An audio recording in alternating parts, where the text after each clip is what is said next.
The operating word is quiet. This refers both to the sound inside the cabin of the upcoming Audi Q7 e-tron Quattro TDI even with the diesel engine running and the company's public statements about its plan for this powertrain in the United States. Basically, while Europe is getting the diesel plug-in sometime next spring, a bit of a delay, all we know for sure right now is that the US will be getting the Q7 e-tron, probably in 2018, and it will have either a 3.0-liter turbo diesel or 2.0-liter turbocharged gas engine. You may now place your bets as to which one you think the public, or, more likely, CARB, will go for. We're guessing 2.0T. Despite not knowing if we'll ever see this e-tron TDI on our side of the Atlantic, we recently spent an enjoyable morning tooling around the hills outside Madrid, Spain. As we said, this beast is seriously quiet, and impressively so. Driving notes. The Q7 is a big vehicle, but with powertrain that combines electric motors and diesel thrust, there's a ton of low-end torque. The official 0 to 62 time is 6.0 seconds, which is basically the same as the 6.1 seconds of the non-PHEV Q7. The Q7 e-tron is about 500 pounds heavier than the already 700-pound Q7, but because of its trick powertrain, never felt sluggish in the hills of Spain. This Q7 e-tron is a parallel hybrid, with the 3.0-liter TDI diesel engine and the 94-kilowatt disc motor both able to drive the wheels. Overall, they provide 373 horsepower and 516 pound-feet of torque. Despite the parallel system, the not quite powerful enough electric motor doesn't provide the complete electric drive experience that EV fans might be looking for. For example, the Q7 e-tron has a top speed of 139.8 mph, but that's only in hybrid mode. In EV mode, its top speed is just 78 mph. Audi's virtual cockpit display, first seen in the TT, remains an ideal way to give you a wealth of information in an easy-to-see format. It's just as slick in the Q7, where you can toggle the size of the gauges and then pick what you want the screen to focus on, whether that's speed limits, infotainment information, powertrain usage, speed, or navigation.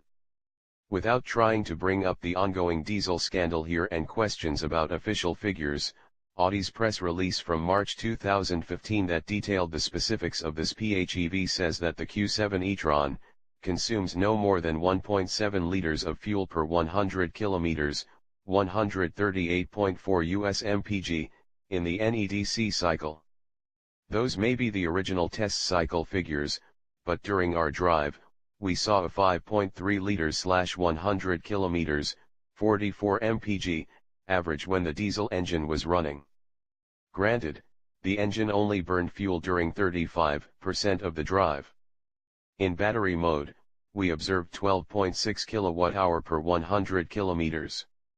In general terms, the overall fuel efficiency equivalent is somewhere in between all those numbers, and based on what we and other journalists experienced, it was about 59 mpg. The fact that we managed to use up almost all of the Q7 e-tron's 17.3 kWh liquid-cooled battery pack over those 40 or so electric miles. The vehicle officially has a Euro-spec electric range of 34.8 miles, is due to what Audi calls the Predictive Efficiency Assistant, P. The P operates in two modes, depending on whether you're programmed a destination into the NAV system or not. If you have, the P calculates highway versus in-town driving, altitude changes, and other factors to try and get you to your destination while using the full range of the battery. The idea, as you can probably guess, is that electric miles are the most efficient miles, and you'll likely be able to recharge at your destination. If you don't program in a destination, the P looks 3 kilometers ahead on the road and, again with data about elevation and speed limit changes, tries to get you to drive with a lighter foot. While the P might sometimes use the diesel engine to recharge the battery or hold its energy while you're driving on the highway so it can maximize efficiency in the city, the main way that the driver will notice it is by little green foot icons on the dash and the heads-up display. When these appear, they are trying to tell you to take your foot off the throttle. Basically, the system has determined, you've got enough speed to coast for a while, whether that's to the upcoming stop sign or because you're going above the speed limit. Some drivers won't appreciate this reminder, but if you've been meaning to be a better hypermiler, this is exactly the kind of real-time advice that can help you out. Sadly, there's no predictive route knowledge at this time. Even if you leave for work at 8 o'clock a.m. every day, you need to enter the destination into the nav every time to get full use of the P. The Q7 e-Tron TDI uses active engine mounts, which Audi says are a world first for a diesel engine, and contribute to the seriously quiet ride. These mounts use selective counter pulses that get rid of vibrations, which you would otherwise feel and hear in the cabin. Now, you will hear the diesel engine when it kicks in, but it's not a disruptive sound.